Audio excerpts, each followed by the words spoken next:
From the Weather NorCal Command Center, this is your evening update. American Door Company has been family-owned and operated for over 29 years, supplying Northern California with quality garage doors, garage door openers, and installed with the best service you'd expect from a locally owned company. We serve all of Northern California from Willows all the way up to the Oregon state line. Give us a call today. Well, it looks like we are going to get a bit of a break here as we take you into your Thursday and not to mention your Friday as well, although still a chance for a few showers for some of us tonight and even into tomorrow, which we'll get into here in just a second. But overall, a cool and unsettled weather pattern continuing well into next week. Yes, we're going to see some breaks here, but we're also going to see more rain and more snow. And speaking of snow, those snow levels will be rather low as well. In fact, I expect snow levels could drop down to as low as 2,000 feet, meaning Hayfork, Weaverville, as we go into around Saturday. But overall, when I look down the pike here, I'm not seeing any major storms heading our way. Just kind of one storm after another that will bring us some light rain and not to mention some snow down to some of those lower elevations.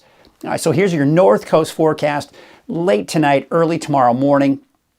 And you can see actually we'll just be looking at a few clouds here and there, not much in the way of rain. There may be a few stray showers here and there. That'll be the case the inland areas and fog, most likely going into Trinity County, especially if we start seeing some of that clearing overnight tonight.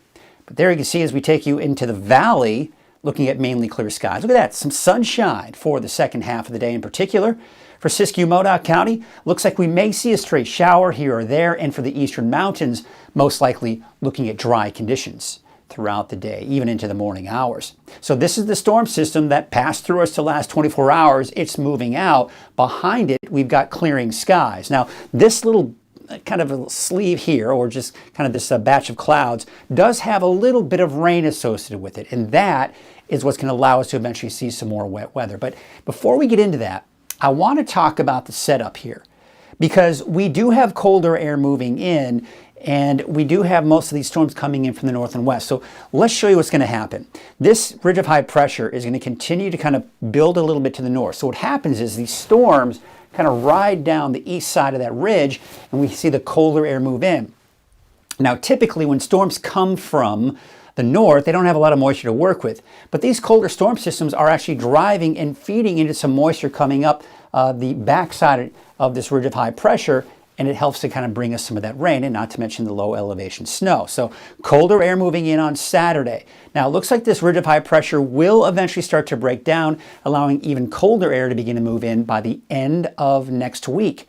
So we do have a series of cold systems coming down, and that's what's really going to help to elevate that chance for some lower snow levels. All right, so let's take a look at what we've got here going into tomorrow morning.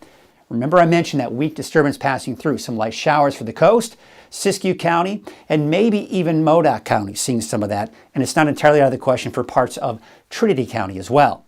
Now we're going to go ahead and take you into Thursday afternoon, and again, just some activity kind of pushing through, mainly into Trinity, Del Norte, Humboldt, Siskiyou, and Modoc County, but for the valley, eastern mountains, you're going to be looking dry. Friday is looking dry for everyone. There you can see plenty of sunshine, even some clearing most likely for the coast, but it looks like by Friday night, we're going to see some approaching rain coming in from the north and west. Now that is what's going to be here by the time we get into Saturday. Now Saturday, remember I was mentioning that colder air coming down, so that is going to drop those snow levels down to as low as 2,000 feet, and then of course rain in the valley. But even then, we're not really seeing much in the way of rain there, right? It's going to be fairly light as we go into Saturday. Now we'll take you into Sunday. I think we'll see a bit of a break, and then going into Monday, maybe some showers to the north and west. Tuesday, fairly dry day as well, and then by Tuesday night into Wednesday of next week, another cold storm system coming in, bringing us another round of some low elevation snow, maybe down to about 2,000 feet and locally lower. Still watching for that potential in the valley, but as of right now, I'm seeing it kind of go back and forth. Those snow levels kind of going up, then dropping, then going up. So as we get closer to the middle of next week, we'll get a better handle on that. But for now, I'm not going to go ahead and set in any stone or set in anything for any snow in the valley. we're just going to go ahead and call something that we're watching and looking out for. But you saw, we're seeing a lot of that colder air begin to move in. All right, so let's take a look at your precipitation outlook for the next January 9th through the 13th. Still looking at most likely normal rainfall for this time of the year. Nothing exceptional, but nothing terribly dry either. But again, you can see that support for the colder air. These darker colors here indicate, better chances of seeing below normal temperatures. All right, so let's take a look at those wave heights, and you can see they are beginning to drop as we take you into your Thursday. And then going into Friday, of course, we do have an approaching system, so that is going to allow those wave heights to probably increase a little bit here. But again, nothing major. Looking at marine forecast for your Thursday, south winds at 10 knots, waves from the west at 11 feet at 13 seconds, your high tide at 6:01 in the morning, and your low tide just shortly after the noon hour with that small crutch advisory at least through tomorrow morning. That should be lifted after that. So there you can see tonight it is dropping down in the low to mid 30s. It's going to be cold. I mean, it really depends on how much clearing we see. And with that clearing, we could see some patchy fog.